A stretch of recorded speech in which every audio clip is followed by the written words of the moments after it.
Bonjour, welcome to Wahsa Distance Education Center's radio Zoom classes. This is MEL3E, Grade 11 Workplace Math, and I'm the teacher, Bronwyn Slade. If you'd like to participate live today, you can call the Wahsa studio at 1-800-465-7144 or 737-4017. You can listen on the radio at 91.9 FM and also on the television at Bell Express View, channel 972.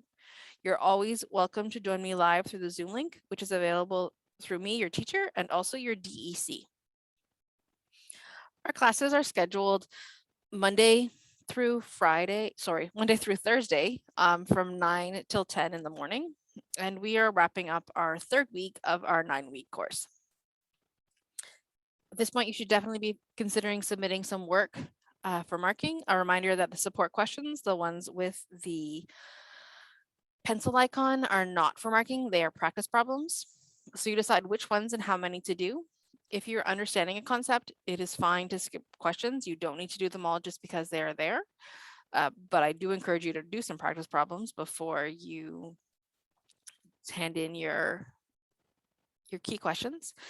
And if you do need more practice, that's completely understandable. So just let me know and I will send you some more practice. The key questions, the ones with the little key icon, are the ones to submit for marking. So please do all of these questions. I will be marking them all, so do them all. Show all of your work, your steps and your thinking. This way I can give you credit for all of your understanding. And also if you're struggling with something, it gives me more information as to why you're struggling with that and what I might do to help. So then how do you submit your work for marking? There's 3 different methods. The first is to scan your work and send it electronically.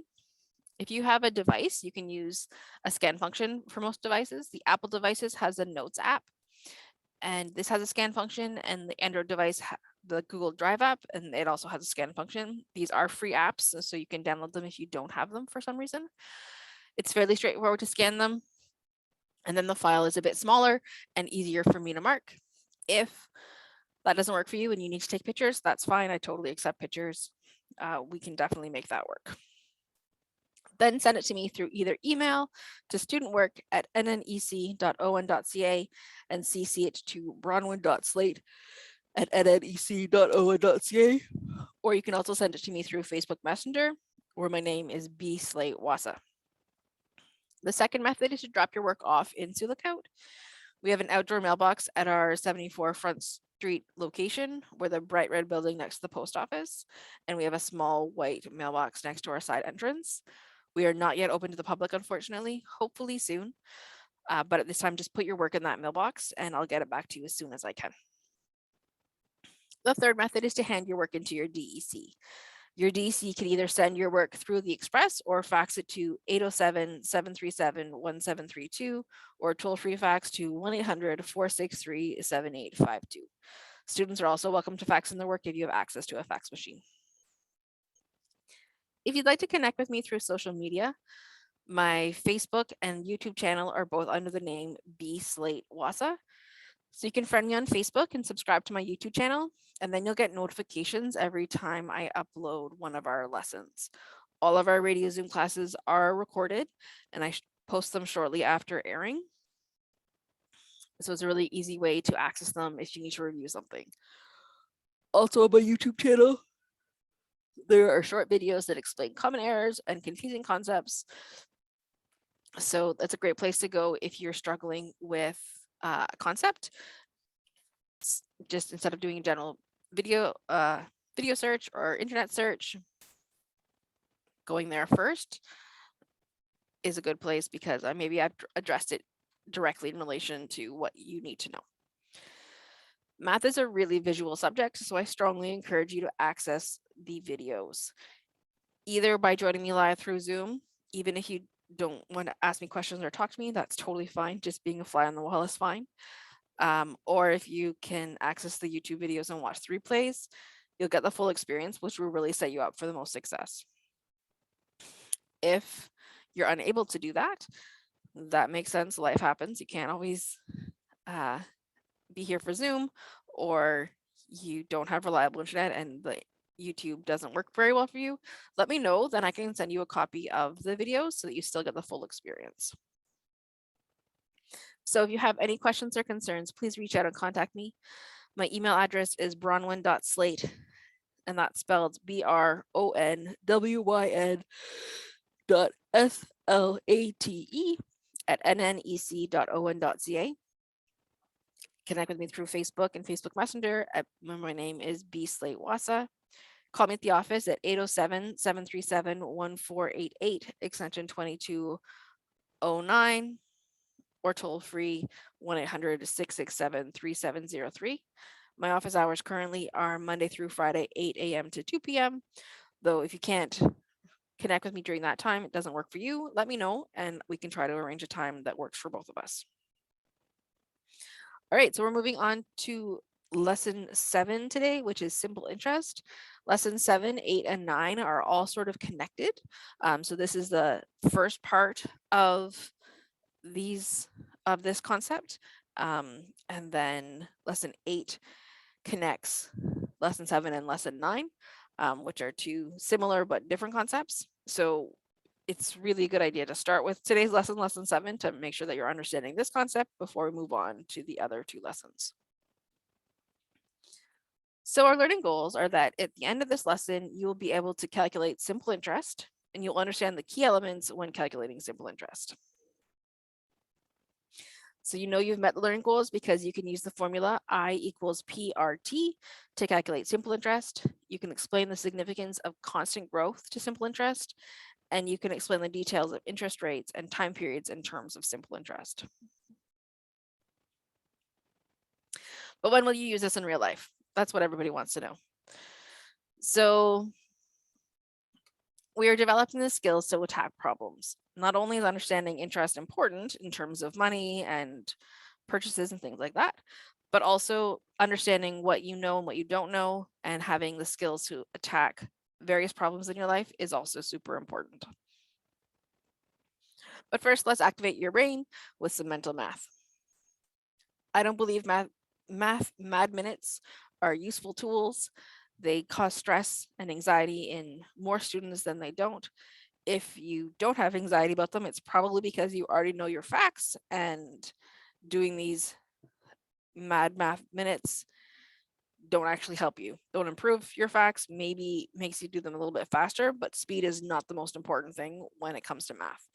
So we don't do those in our class, but instead we work on developing strategies that use your logical brain, make connections, make things make sense, and give you time to use friendly numbers for yourself in order to do math facts.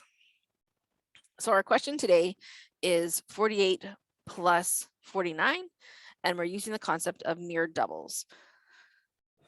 We haven't looked at doubles before, but that's usually where, when you're in elementary school, you start with learning doubles when you're adding. So adding 2 plus 2 equals 4, 4 plus 4 equals 8, 5 plus 5 equals 10, 7 plus 7 equals 14. These numbers are friendly numbers for adding, and then connecting those to further questions really helps. So with near doubles, our numbers are close to numbers that are doubling. And so we can use the idea of doubles to help us do these questions. Now we have 48 plus 49, and there are various ways that we could do this that would use doubles that would be helpful. We could say, okay, well, what's 48 plus 48? Or what's 49 plus 49? But I'm going to not do either one of those because those don't seem like the friendliest of doubles for me. I'm going to think about, well, what's 50 plus 50? Because 48 and 49 are both close to 50. So I'm going to think about what 50 plus 50 is, because that equals 100. So that is a pretty nice benchmark, a pretty friendly number. And then I'm going to think about, okay, well, how did I, when I thought about my net, so I know my answer is going to be close to 100. It's not going to be 100 because I didn't have 50 plus 50 in my original question, but it's going to be close to 100. So I had to add 2 to get from 48 to 50, and I had to add 1 to get from 49 to 50. So that means I have an extra 3. So 100 has an extra 3 in it, 2 plus 1. So that means that 48 plus 49 is going to be 3 less then 50 plus 50. So then I can just use my fingers or subtract whatever is easiest for me, but I can just go 100, then back 99, 98, 97. So 97 is my answer because I had those extra 3. So 48 plus 49 equals 97. So near doubles, again, you have lots of options. You could have done 48 plus 48 if that was friendly for you, or 49. Sorry, plus 49 if that was friendly for you, and then adjust those. But really, you can pick whatever. You could have done 45 plus 45 if that was friendly, and then figured out what else you needed. So there's lots of different options. You do what works best for you, and then adjust your numbers accordingly, depending on if you have extra or if you're still missing some. And that's the concept of near doubles. All right, so then what in prior learning do we need to have? What prior understanding do we need to have for today's lesson? We need to remember what makes a year in terms of days, weeks, and months. So 1 year is equal to 12 months, which is equal to 52 weeks, which is equal to 365 days. Now, when we're doing interest in our math courses, we don't pay attention to if it's a leap year. And if February has 29 days and there's really 366 days, we ignore that. We always say that a year has 365 days, because more often than not, a year does have 365 days. We don't worry about the fact that it's not, like if you look at your weeks here, you'll see, well, you have 1 extra day here, and then you end on a Saturday, you start on a Saturday. We don't worry about the fact that it's not exactly 52 weeks. We just say 52 weeks. Again, that's how we define a year, and 12 months is how we define a year, even though months have different numbers of days and weeks in them. That's fine. Those are the numbers that we use when we're talking about a year, depending on if we're talking about months, weeks, or days. So you need to remember these numbers or look them up. If you don't remember them, that's fine. Then look them up. You need to know these numbers are significant. It's important to do 12 months, 52 weeks, or 365 days if we're talking about a year in terms of these different units or quantities. All right, so then what's our active learning? What is our new concept today? So we're talking about simple interest. So first, let's define what interest is. So when we're borrowing money, and this is on page 15 of your IL booklet, this is when we start talking about interest. When you deposit money into a bank account, you lend your money to the bank. So that means the bank gives you money for borrowing your money. When you get a loan, the bank lends you money, and the bank charges you for lending you money. So this is what interest is. So the money that you earn or you pay for the use of money is called interest.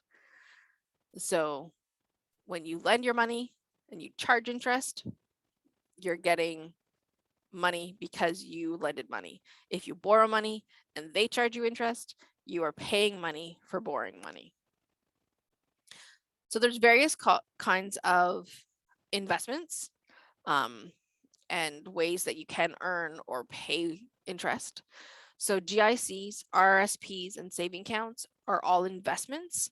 The reason why you get interest on those things is because you're investing that money, and that money means that somebody else is taking that money and they are using it to make money. And then because they borrowed that money from you, then you get paid for borrowing your money.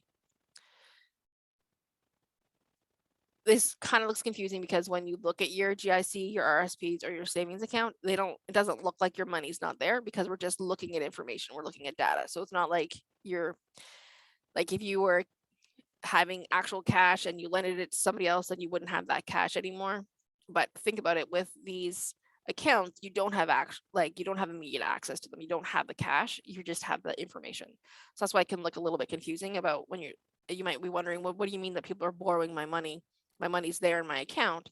It's true, and if you wanted it, it'll take a little while. It takes some processing time to get it, but technically someone else is borrowing your money in order to invest it. So then banks, credit cards, and payday loans are all lenders. These are people who lend the money and then you pay them interest because you borrowed the money from them. There's different ways that interest can be calculated, and we're going to look at them. That's why these next few lessons are connected, because we're going to be looking at some different ways. And today, first, we're going to look at what's called simple interest. So when we're calculating interest, it depends on 3 different factors. The first is the amount of money that's invested or borrowed. This is called the principal, and we represent it in today's calculations with a capital P. So this is your principal amount, the amount of money that you invest, or the amount of money that you borrow. The second one is the annual, the yearly interest rate. And this is expressed as a decimal when we're calculating it. Often the interest rate will be given as a percent, but we need to express as a decimal. So we need to be paying attention to that. It's usually given as a percent. And we represent this in our calculations with the small letter R. And that is our interest rate. R is for rate in this example or in this situation. And then our third one, important factor, is the time. So the time, so how long you invest or borrow your money for. And this is expressed in years. It might be given in days or months or weeks, but we always express it in years. We always are thinking about it in terms of how much of a year that is. And this we represent with the letter T for time.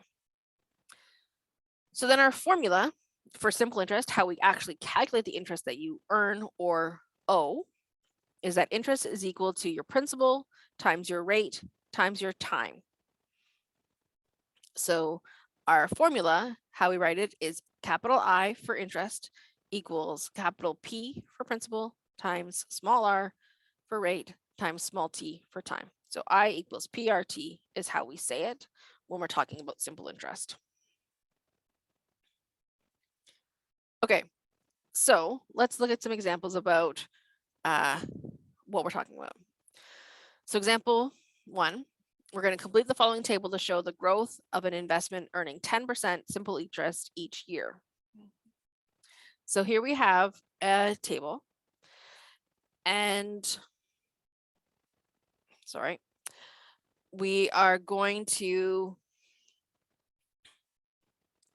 calculate. We're going to say, okay, year 1, at the beginning of the year, we had $100. That's how much we are investing.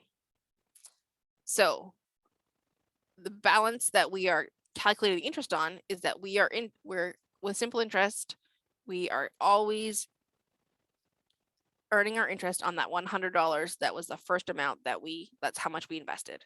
So we invested $100. So we're going to calculate interest on $100. So the interest that is earned, how we figure that out is we're going to do, so this is the I equals PRT part, finding your interest earned. I equals 100, your principal, times your rate. Now remember, our rate is given by 10%. So 10%, remember we have to put this into a decimal, is equal to 0.10. So our rate is 0.10. And then our time, well, we're just doing it for 1 year right now. So our time is just equal to 1. So that 100 times 0.10 times 1 is equal to 10. So the end of the year balance is $110. So in year 2, our year 2 starts with $110. But the balance that the interest is calculated on is still $100. We are always calculating our interest on that original amount. So our interest earned is still $100. That's how much we invested at the beginning, times 10%, 0.10 times 1 for 1 year. So it's still $10. But then how much money do we have at the end of the year? Well, we have $120 because we earned $10 this year and we earned $10 last year.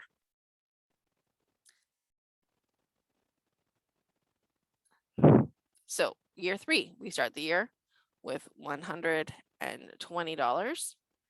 The balance that the interest is calculated on is $100. We're always calculating our interest on that amount that we start with. So then our interest is equal to 100 times 0.10 times 1, which is equal to 10. So my I's and my 1's look the same, sorry. So now we have $130 at the end of the year. So year 4, we start with $130. You probably are noticing a pattern. We are earning interest on 100. That is always the same.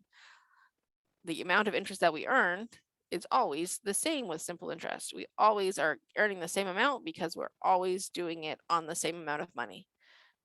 So with simple interest, we are just earning $10 each year because we are always calculating interest on that initial amount that we invested. So the amount that we lent somebody, we're just getting, for every year that they have borrowed them $100, we get $10. That's how it works in this question. So we end up at the end of 5 years, if we lent them $100 at the end of 5 years, that means that they need to give us $150 back.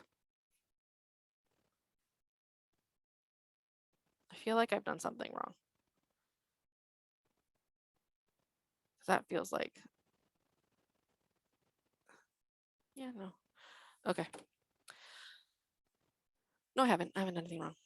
So what is important to notice, sorry, I need to go back.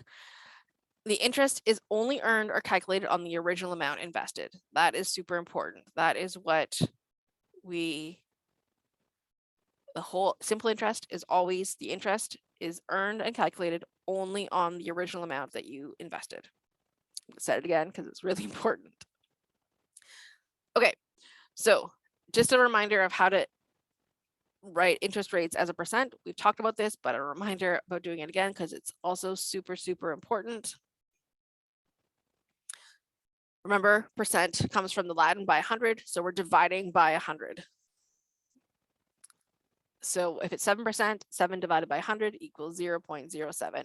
I don't go through and show you that I'm dividing it by 100. I just do it. It is something that I'm comfortable with, so I just do it on my own. You can write this down. You can do it on your calculator. It is fine. You don't need to have it memorized. That's okay. You can use, many students have been taught the trick of, if you divide by 100, then you move your decimal place over 2 places. That's fine. You can do that if that's something that you're familiar with and comfortable with. I'm just going to say that when you're converting a percentage to a decimal, you divide by 100. And if you don't have a method that you're already comfortable with, then actually do the division on a calculator. So 12% is 12 divided by 100, which is 0.12. 1.25% divided by is equal to 1.25 divided by 100, which is 0.0125. 3.5% is 3.5 divided by 100 equals 0.035. 24.75% is 24.75 divided by 100 equals 0.2475. And 19.83% is equal to 19.83 divided by 100, which is equal to 0.1983. So key is that you divide by 100. It's super important. You need to divide by 100. It's really, if you don't put the decimal in the right place, if you forget a 0, it's going to make a really big difference.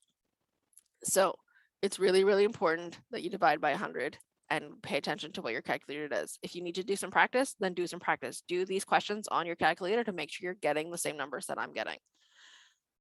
Interest rates make a big, big difference in the next few lessons and even moving forward, because we're going to be talking about interest rates keep coming up. So being able to convert it from a percent, which is how it's given in your question, to a decimal, which is how we use it, is super, super important. You need to practice this and get really comfortable with this. If you need to talk to me more about it, then talk to me more about it and I can help. We can practice, we can talk about it. Ask me questions about why things might not be working for you. Super, super important. Please practice this. Okay, now you can do the support questions on page 16, question number 1. All right, so now the next thing we need to look at is how time is broken down, because this is the other piece that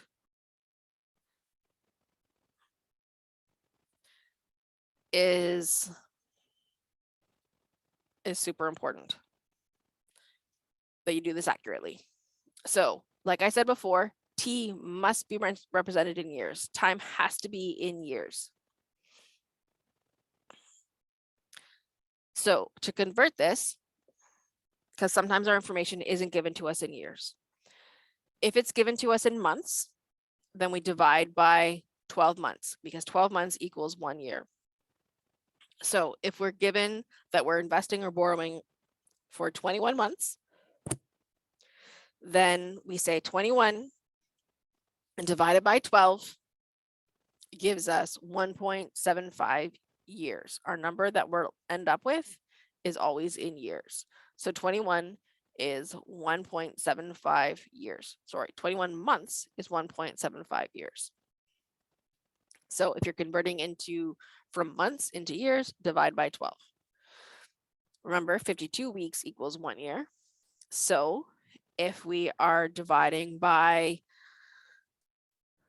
so if we're given weeks, then we say, okay, we have 45 weeks. So we divide 45 by 52 is equal to 0.87 years. So 45 weeks is not a full year. So we're expecting it to be less than 1. So it's 0.87 years. If we have days, 1 year is 365 days. So if we're given 550 days is how long we're investing for, then we do 550 days divided by 365, which is equal to 1.5 years. This is how we convert the number of days into years, because we know that 365 days is 1 year, 550 days is more than 1 full year, because that number is bigger. So that means that we expect our answer to be greater than 1. So it's really good to be paying attention in terms of what makes sense, what is logical, sort of predict 21 months is more than 12 months. That's going to be more than 1 year. 45 weeks is less than 52 weeks. So that is going to be less than 1. 550 is more than 365. So that's going to be more than 1. Just sort of checking is really important to be what you're paying attention to, what should be happening. I don't expect you to be able to do this division in your head. I don't do this division in my head, but being prepared, sort of expecting what you have roughly an idea, means that you can trust in terms of what your calculator is giving you. So this is super important to be able to do this as well. All right, example 2. We're going to convert 15 months, 21 months, 6 months, and 3 months to years. So 15 months. So these are all months. So that means we have to remember that 12 months equals 1 year. So we're going to do 15 divided by 12 is equal to, and we're going to use a calculator. 15 divided by 12 is equal to 1.25. So 15 months is 1.25 years. So we would use 1.25. We wouldn't use 15. We would use 1.25 in our calculations. So 21 divided by 12. 21 divided by 12 equals 1.75. So 21 months is 1.75 years. 6 divided by 12. I know that 6 is half of 12, so I know this is going to be 0.5. So this is going to be half a year. And 3 months divided by 12, I know. So let's just calculator so you believe me. 3 divided by 12 is equal to 0.25 of a year. So then we would use 0.25 for our time. And that's how we do it if we have it in months. So now you can do the support question number 2 on page 17. So then how do we actually calculate simple interest earned? So this is on page 18 of your book. So now we're putting all the pieces together. So remember that I equals PRT is our simple interest formula. You do not need to memorize this. You can look it up. That is totally fine. But this simple interest is I equals PRT. When in math, when we write variables, when we write letters next to each other, like we have here, when we have I equals PRT, what we mean is that we are multiplying. We are multiplying those numbers. Instead of having these X's to look like we have X's in them, in our multiplication signs, we just write the letters next to each other. So it's super important that when I say I equals PRT, we're talking about I is equal to P times R times T. I might not always say it like that. I might just say I equals PRT because that's my habit. I'll try to remember to put the multiplication in it, but just this is what it means. So I is our interest earned. So that is what we are finding. And this is going to be in dollars. Then P is our principal invested in dollars. This is the amount of money that you start with. R is your interest rate per year, and we express it as a decimal. And T is your time in years.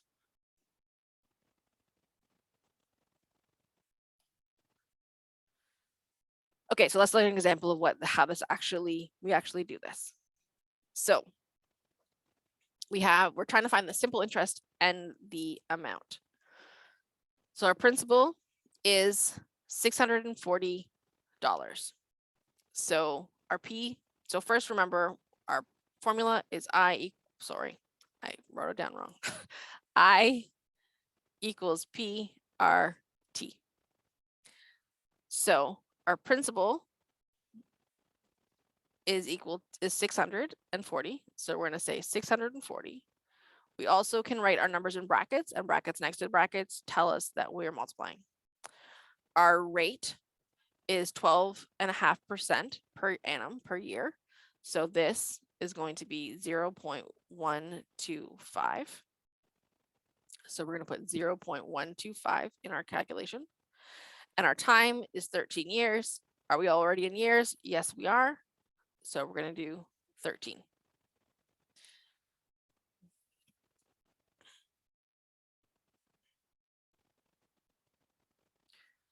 So now we're going to calculate that with our calculator.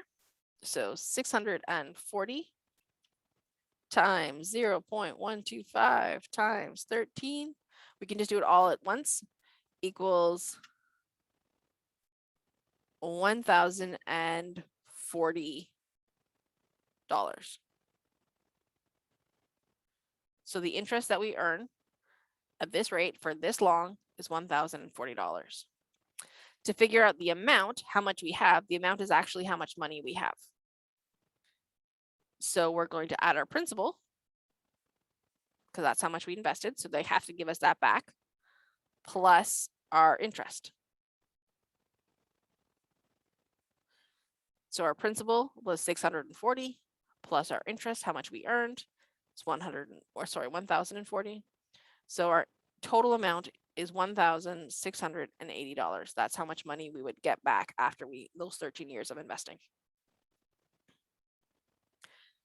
All right, so another example, we're trying to find the simple interest and the amount. So our principal this time is 15,000. Our rate is 6% per annum, so 6% per year. So that's 0.06 as a decimal. And our time is 18 months. Are we in years? No. So we need to do 18 divided by 12 because we are in months. So 18 divided by 12 is equal to 1.5. So 1.5 years is the number that we're going to use. So to find our simple interest, I is equal to PRT. I always like to write my initial formula down because then it shows that I know the right formula to use. And then I keep myself organized and I have the formula that I need. So 15,000 times, 1,500 times 0.06 times 1.5 is equal to, put it in our calculator. You look at our calculator to make sure that you don't make any mistakes. I did, I hit a 9, so delete that. Is equal to $135. So that's how much interest you've earned. So then to find the amount, so A is equal to principal P plus capital I interest. So our amount is equal to 1,500 plus 135. So that is equal to 1,635. And that is our total amount that we have at the end. All right, keep practicing. These ones are, you got to keep practicing them in order for them to make sense. They're just doing the same calculation over, but you got to be paying attention each time to what the question is saying. So our principal in this one is $480. Our rate is 3.5% per annum, so that's per year. So that's 0.035. Our time is 75 weeks. Is that in years? Nope. So we need to do 75 divided by 52 is equal to, so we're going to do 75 divided by 52 is equal to 1.44230. With these, you have two options. So you can round it off and you can say 1.44230. You can say rounding it off to 5 decimal places is pretty good. Rounding it off to less than that means that you're going to have probably some sort of rounding error. So you can either do that. It's not a huge deal. If you round it off to 1.44, I would definitely do 2 decimals. Don't do less than 2 decimals. Don't just do 1. Don't just say 1. You need to round. You need to have some decimals. 5 decimals is your best bet. 2 decimals is okay. The other thing you can do is you can not do the division until later. So I'll show you what that looks like. So you can do I equals PRT is your formula. So our principal is 480 times your rate, which is 0.035. And then times your time, you can just put it in 75 divided by 52. You can put it in as a fraction and that you're going to do that division in that step. And then you're going to get your exact answer because then all the decimals are going to be included in your calculation. So I'll show you what that looks like. So on my calculator, I'm going to do 480 times 0.035 times, and then 75 divided by 52 is 24.23. This last part is money, so we're just going to do 2 decimals. So $24.23 is how much your interest is. I'm going to show you what it is if you were to not put it in a fraction, if you're not going to do the division, if you're going to write down the number. So if you do 1.44230, then you can see here that our numbers are pretty close, right? So we $22.23, $24.23. They're still pretty, like when you round it, it's going to be the same. And then I'm going to show you what it is if we were to round it to 1.44. So then you can see this one is $24.19. So that's why if you round it to 5 decimals, you're going to get you're going to get enough information for our money. But if you do it for only 2 decimals, then you see that here you don't get the exact number. Here it's only a few cents, but if we're talking really big money, then it's going to have a really big impact. So that's why it's not good to do it with just 2 decimals. You would need to do it with at least 5 decimals or do it with the fraction to get the full exact amount. So then our amount is equal to our principal plus our interest, which is equal to 480 plus 24.23. These I've been able to add in my head. That's $504.23. You can totally use a calculator. That is fine. You do not need to add them in your head.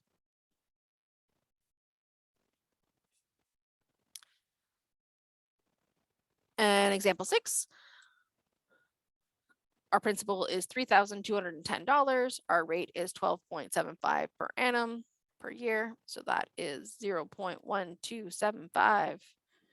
And our time is 200 days. So is that in years? No, we need to do 200 divided by 365. And that is equal to 200 divided by 365. So again, we get a decimal, a long decimal. So we can leave it as a fraction in our calculation, or we can round it off to 5 decimals. This time I'll round it off to 5 decimals to just show you how that would look. So 0.54794 rounded up is going to be 0.54795. Remember, we want to keep our rounding rules.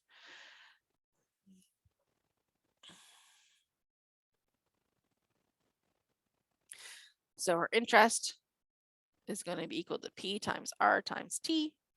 So $3,210 times 0.1275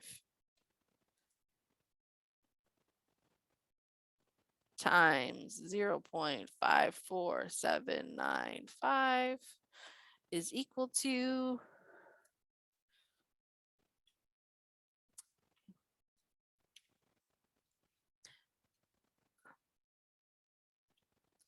you can, as you can see, I make mistakes all the time when I'm writing down. So you can use pencil or pen when you're doing your own work, whatever works best for you. Because you're sending me your work, sometimes writing in a pen makes it easier for me to see, but most likely if you do it in pencil to erase your mistakes, that's fine.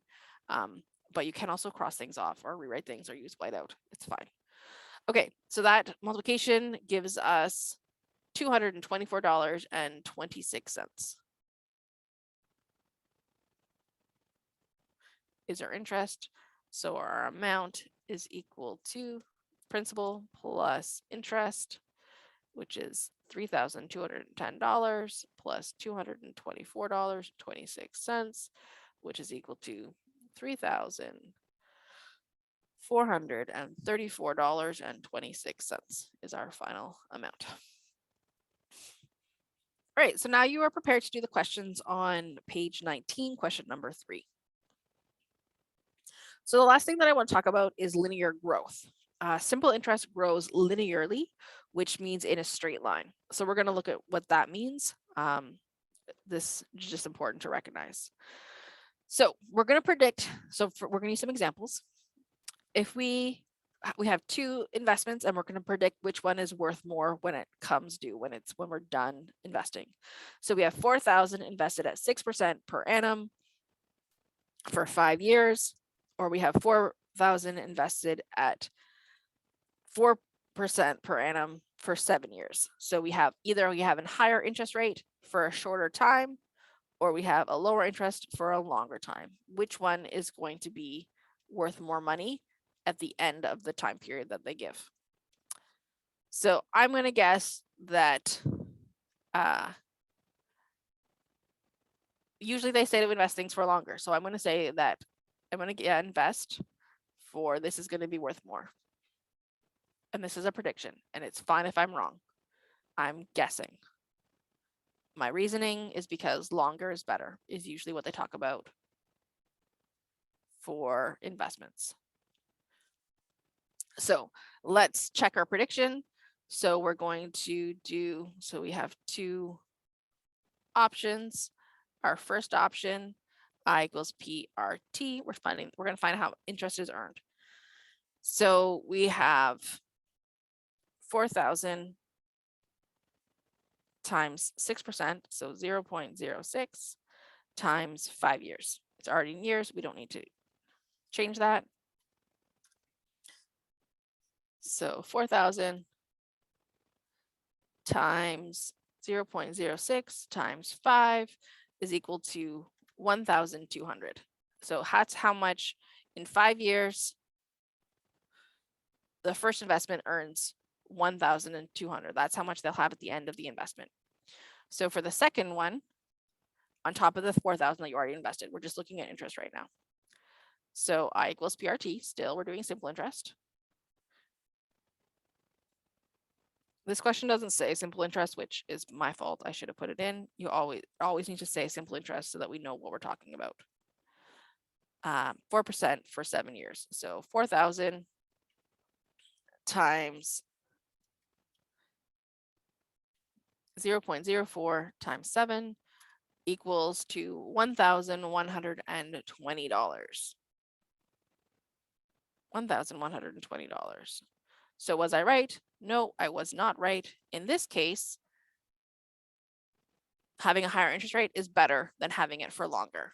Having a lower interest rate for longer is not better in terms of if you are wanting to earn money.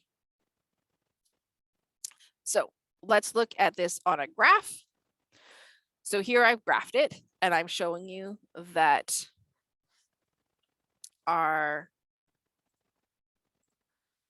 this first one, this red line, is the 4,000 invested at 6% per annum for 5 years. So we earned more money faster. The interest rate made it was faster. So we earned more money and in a shorter period of time. Whereas the 4% invested over 40,000 invested over 4% for 7 years, we had it for longer, but it grew slower. So these straight lines show us that growth. This is what we mean by linear growth, is that we're growing at a constant rate. We're growing by the same amount every year, right? Go back to that $10 at the beginning of every year. We're increasing $10 every year. And so that shows us that it's better to earn a higher percentage rate is going to earn you more money than having it for longer because we're earning the same amount every year. So now let's look at a second example. So predict which will be worth more. Again, when it comes due, we have 2,000 invested at 5% per annum for 2 years, or we have 4,000 invested at 2% per annum for 1 year. So again, this time we have the same percentage rate, but it's we invest more money or less money for longer or for shorter. So I'm going to think that, well, we're adding the same amount of money each year, but this one we're going to add more money because it's higher. So I'm going to say it's better for a shorter period of time to do this one. I'm going to say it's going to be worth more, is my guess, is my prediction, because we're adding more each year. So let's again calculate it to compare, to justify our reasoning. So the first one is 2,000 times our rate, which is 5%, 0.05 times for 2 years. So that on our calculator is 2,000 times 5% times 2 years. is equal to $200. So in 2 years, we would earn $200. So in my second situation, I equals PRT. So now we have 4,000 we invested at the rate of 0.05 times 1 year. How much do we earn there? So if we have a more amount, 4,000 times 0.05 times 1, we do it for $200. We get $200 as well. So why are they? So this time they're the same. It's one is not better than the other. Let's look at that. And so here, looking at our linear growth, how much that we are adding. So we still earn $200, but when we do it for when 4,000 is invested over 5% for 1 year, we get $200 in 1 year. Whereas if the 2,000, it takes us 2 years to get there. So these graphs, these linear showing us these linear growth shows us that it happens over 2 years opposed to happening in 1 year, because we were right that we were adding the same amount each time, each year, but it's just that means that we get that money faster when we invest a higher amount. And this is how these linear graphs can help us. All right, so let's consolidate. Let's connect all the learning that we've done. We've done a lot today. So simple interest is linear growth. It's a straight line. The pattern, it increases or decreases at a constant rate at the same amount every time period. Our formula is I equals PRT. And so I is our interest earned, capital I is our interest earned. Our principal is the amount invested or borrowed. Our interest rate is our R, and that's a percent as a decimal. And our time is T, and this has to be in years. We also have our amount is equal to our principal plus our interest, and this is the final amount of money that we have. So hopefully you are comfortable with your success criteria. So you can use the formula I equals PRT to calculate the simple interest. You can explain the significance of constant growth to simple interest. So this is the linear growth. So why this is connected to simple interest, why we grow in a straight line.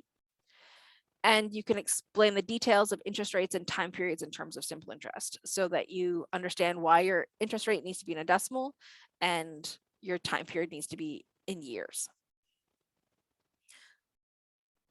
So if you have any questions, this was a jam-packed lesson. The next couple are going to be, this is a little bit more math heavy, this part of the course.